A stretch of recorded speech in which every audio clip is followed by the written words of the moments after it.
Hello students of BSc part first. आज हम पढ़ेंगे नई यूनिट शुरू कर रहे हैं, यूनिट थर्ड, और वो है सॉलिड स्टेट। इसमें जो आपका सिलेबस है आरआरबीएम का सॉलिड स्टेट वाले चैप्टर में वो है definition of space lattice, unit crystal या unit cell, law of crystallography. इसमें 3 लॉज हैं, law of constancy of interfacial angle, law of rational indices, law of symmetry and symmetry elements in crystal. इसके बाद जो है वो है X ray diffraction by crystals, derivation of Bragg equation, determination of crystal structure of NaCl, KCl and caesium chloride, Laue's method and powder method, और band theory of solids and defects in solid. ये आपका सारा syllabus है जो कि आपको solid state या unit third में आपको पढ़ना है। तो आपने अब तक जो चैप्टर पढ़े हैं उसमें liquid state and gaseous state ये दोनों आप पढ़ चुके हैं। Now we will start solid state. Solid state क्या होता है या सॉलिड लिक्विड गैस में क्या डिफरेंस है ये आप पहले से जानते हैं। इनमें जो मेन डिफरेंस है वो है इंटरमॉलिक्यूलर फोर्सेस के कारण, अंतर आणविक बल या इंटरमॉलिक्यूलर फोर्सेस। अंतर आणविक बल, इंटर मॉलिक्यूलर फोर्स, जो सब्सटेंस है वो अणु, परमाणु, आयन जिसका भी बना हुआ है उसके अंतर आणविक बल में क्या अंतर है उसके आधार पर हम मेनली वो सॉलिड, लिक्विड और गैस में डिफाइन कर सकते हैं। जो सॉलिड है उसके कैरेक्टरिस्टिक्स है कि उसका डेफिनेट वॉल्यूम होता है, आपने लिक्विड में पढ़ा था। उसका ना तो डेफिनेट वॉल्यूम होता है, ना शेप होता है, और ना ही उनका साइज़ जो है वो डेफिनेट होता है। वो जिस कंटेनर में डालो उसी का शेप गेन कर लेता है। वॉल्यूम भी वो बहुत कंप्रेसिबिलिटी होती है, उनमें फ्लूइडिटी होती है। तो इस तरह से लिक्विड के और गैसेस के मॉलिक्यूल्स के बीच में जो है वो इंटरमॉलिक्यूलर फोर्सेस गैसेस में मैक्सिमम होता है, सॉलिड में मिनिमम होता है, और लिक्विड उनके बीच की स्टेट है। और इसी तरह से अंतर आणविक बल जो है वो सॉलिड्स में मैक्सिमम होता है, गैसेस में मिनिमम होता है, और लिक्विड्स बीच की स्टेट है। तो सॉलिड जो है उनमें डेफिनेट वॉल्यूम है, मतलब एक निश्चित उनका आयतन होता है। रिजिडिटी मतलब वो उनका अरेंजमेंट जो है या उनकी कंप्रेसिबिलिटी कम होती है, ये मजबूती से एक दूसरे से बंधे हुए होते हैं, और उसी के कारण इनमें हार्डनेस होती है या इनकम्प्रेसिबिलिटी मतलब असंपीड्यता या दबने की क्षमता नहीं होती है या मिनिमम होती है, नेग्लिजिबल होती है सॉलिड्स में। इनको मेन जो है इनकी हम जो इंटरनल एंड आउटर स्ट्रक्चर होता है सॉलिड्स का, बाह्य संरचना और आंतरिक संरचना, उसके आधार पर इनको 2 पार्ट्स में डिवाइड कर सकते हैं। एक क्रिस्टलाइन सॉलिड और दूसरा नॉन क्रिस्टलाइन सॉलिड। मतलब सॉलिड ही 2 तरह के मुख्यतः होते हैं, एक क्रिस्टलाइन सॉलिड्स होते हैं और दूसरा अक्रिस्टलीय या एमॉर्फस सॉलिड्स की कैटेगरी होती है on the basis of their internal and outer structure। अब ये क्या होते हैं, या यूँ कहें कि सॉलिड को हम किस ब्रांच में पढ़ते हैं, तो साइंस की वो ब्रांच जिसमें हम किसी भी सॉलिड की प्रॉपर्टी, स्ट्रक्चर और बाकी उसकी जो कैरेक्टरिस्टिक्स पढ़ते हैं, उस ब्रांच को हम कहते हैं क्रिस्टलोग्राफी। क्रिस्टलोग्राफी क्या है? It is a branch of science which deals with the properties, structure and other characteristics of a crystalline solid is called crystallography। तो क्रिस्टलोग्राफी में हम क्रिस्टलाइन सॉलिड्स के बारे में पढ़ते हैं, और दूसरा होता है नॉन क्रिस्टलाइन। तो पहले हम ये देखेंगे कि क्रिस्टलाइन और नॉन क्रिस्टलाइन सॉलिड्स क्या होते हैं, या इन दोनों में क्या डिफरेंस है, या सॉलिड को हम किस तरह से इन 2 भागों में डिवाइड कर सकते हैं। देखिए, जो क्रिस्टलाइन सॉलिड्स होते हैं, एक तरफ अगर हम क्रिस्टलाइन सॉलिड को स्टडी करें, क्रिस्टलाइन सॉलिड्स, और दूसरा है एमॉर्फस या क्रिस्टलाइन सॉलिड्स, एमॉर्फस सॉलिड्स। तो क्रिस्टलाइन सॉलिड और एमॉर्फस सॉलिड्स मेनली जो क्रिस्टलाइंस होते हैं उनका internal as well as external geometry जो है उसमें रेगुलरिटी मिलती है, उसके स्ट्रक्चर में internal as well as external structure में रेगुलरिटी मिलती है। जबकि जो एमॉर्फस सॉलिड्स होते हैं उनकी आंतरिक संरचना या बाह्य संरचना में कोई रेगुलरिटी नहीं मिलती, इर्रेगुलर स्ट्रक्चर होता है। या अगर हम सिंपली कहें तो जो क्रिस्टलाइन सॉलिड्स होते हैं उसमें मॉलिक्यूल्स का अरेंजमेंट जो है वो फिक्स अरेंजमेंट होता है, एक डेफिनेट स्ट्रक्चर होता है। उसको हम डिफाइन कर सकते हैं कि वो इधर से, मान लीजिए ये इस लाइन में है, ये इधर से है, तो एक फिक्स अरेंजमेंट, जैसे आपने देखा होगा, मान लीजिए कुछ सपोज़ 50 पर्सन्स हैं और उनको हम लाइन में खड़ा कर दें, एक रेगुलर अरेंजमेंट में खड़ा कर दें, तो उस तरह से एक रेगुलरिटी होती है। लेकिन अगर वो 50 पर्सन्स एक भीड़ की तरह से कहीं पर भी कोई भी जमा हो जाए तो वो उसमें इर्रेगुलर अरेंजमेंट है। तो इस तरह से एमॉर्फस सॉलिड्स जो होते हैं उनमें मॉलिक्यूल है तो उसी तरह से पास लेकिन इनका जो अरेंजमेंट है वो इर्रेगुलर है। जबकि जो क्रिस्टलाइन सॉलिड है उनके स्ट्रक्चर में एक रेगुलरिटी, एक नियमितता मिलती है। तो क्रिस्टलाइन सॉलिड की बाह्य संरचना और आंतरिक संरचना दोनों में समानता, दोनों में नियमितता है। जबकि एमॉर्फस सॉलिड्स होते हैं उनके स्ट्रक्चर में, उनकी आंतरिक या बाह्य संरचना में कोई नियमितता नहीं है। इसको आप एग्जाम्पल से भी समझ सकते हो कि जो एमॉर्फस सॉलिड्स होते हैं वो जैसे रबर है या कोयला है, कोक जो होता है वो, या आपने प्लास्टिक देखा होगा, प्लास्टिक, ये सब जो है वो सॉलिड तो हैं, या लकड़ी है, ये सब सॉलिड हैं, लेकिन ये एमॉर्फस सॉलिड्स हैं। इनकी संरचना जो है वो फिक्स नहीं है, रेगुलर अरेंजमेंट नहीं है। जबकि क्रिस्टलाइन सॉलिड्स जो होते हैं उनकी ज्योमेट्री है उसमें रेगुलरिटी होती है। जैसे आपने ग्रेफाइट जो पेंसिल में होता है वो आपने देखा, कॉपर सल्फेट, जितने भी ये लैब में सॉलिड्स होते हैं, crystalline solids, organic inorganic compounds होते हैं, जैसे कॉपर सल्फेट है, KCl है, NaCl है, सीजियम क्लोराइड है ना, आइस, बर्फ़ आप घर में देखते हो, ये इन सब में एक फिक्स अरेंजमेंट होता है, इनकी ज्योमेट्री फिक्स होती है। तो ये क्रिस्टलाइन सॉलिड्स होते हैं, ये एमॉर्फस सॉलिड्स होते हैं, और डिपेंड करता है इनकी मॉलिक्यूल्स की या एटम्स की या आयंस की, जिससे भी वो बने हुए होते हैं, उनके स्ट्रक्चर में, कि जिसका स्ट्रक्चर रेगुलर होता है और जो एमॉर्फस होते हैं उनका स्ट्रक्चर इर्रेगुलर। इसलिए हम जो है क्रिस्टलाइन सॉलिड्स को हम कह सकते हैं कि एक्चुअल में दीज आर ट्रू सॉलिड्स। जो वास्तव में जो सॉलिड्स होते हैं वो क्रिस्टलाइन सॉलिड्स हैं। जबकि जो एमॉर्फस सॉलिड्स हैं उसको हम ये कह सकते हैं कि जो गैसेस का या लिक्विड का जो स्ट्रक्चर होता है वही लगभग एमॉर्फस सॉलिड्स का होता है, या हम इसको कहें कि ये सुपर कूल्ड लिक्विड्स हैं। जो एमॉर्फस सॉलिड्स हैं these are super cooled liquids. जैसे ग्लास है, ग्लास मोल्टन स्टेट में, कांच जो होता है मोल्टन स्टेट में जिस तरह से होता है, अगर उसी को हम ठंडा कर दें और वो मॉलिक्यूल पास आ जाए तो वो सॉलिड में चेंज हो जाएगा, and that will be amorphous solid.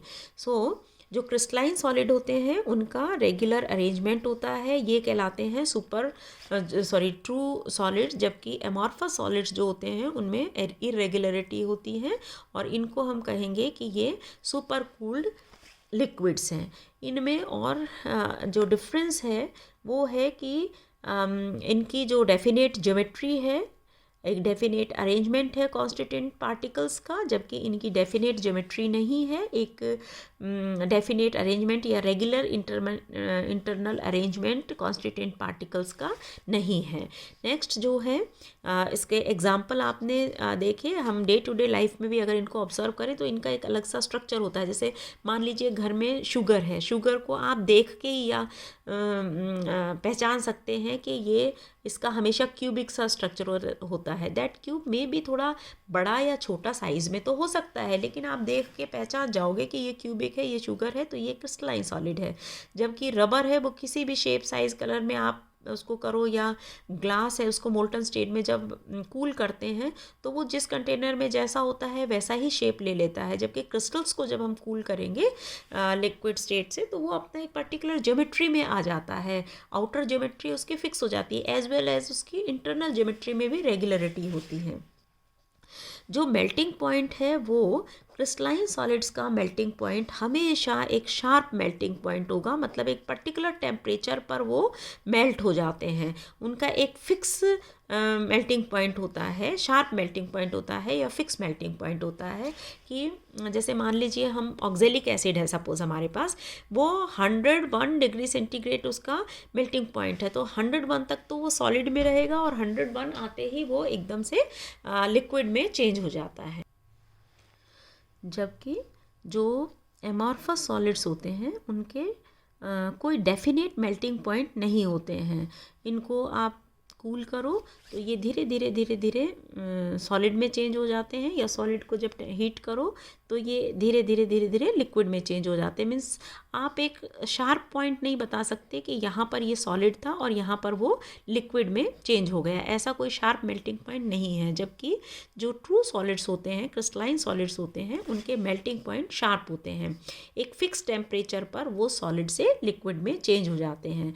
और इसीलिए जब इनका कूलिंग कर्व हम प्लॉट करते हैं, कूलिंग कर्व जो है वो होता है कि किसी भी सॉलिड को जब हम हीट करें या लिक्विड को जब कूल करें तो जो कूलिंग कर्व आएगा, मतलब एक साइड अगर हम टेम्परेचर ले लें और दूसरी तरफ टाइम और टेम्परेचर में ग्राफ करें, और कोई लिक्विड जब हाई टेम्परेचर पर है तो वो लिक्विड स्टेट में होगा, कोई भी क्रिस्टलाइन सॉलिड है उसका टेम्परेचर इंक्रीज़ करो तो वो लिक्विड स्टेट में होगा, और जैसे जैसे उसको ठंडा करते जाएंगे वो सॉलिडिफाई होता चला जाएगा।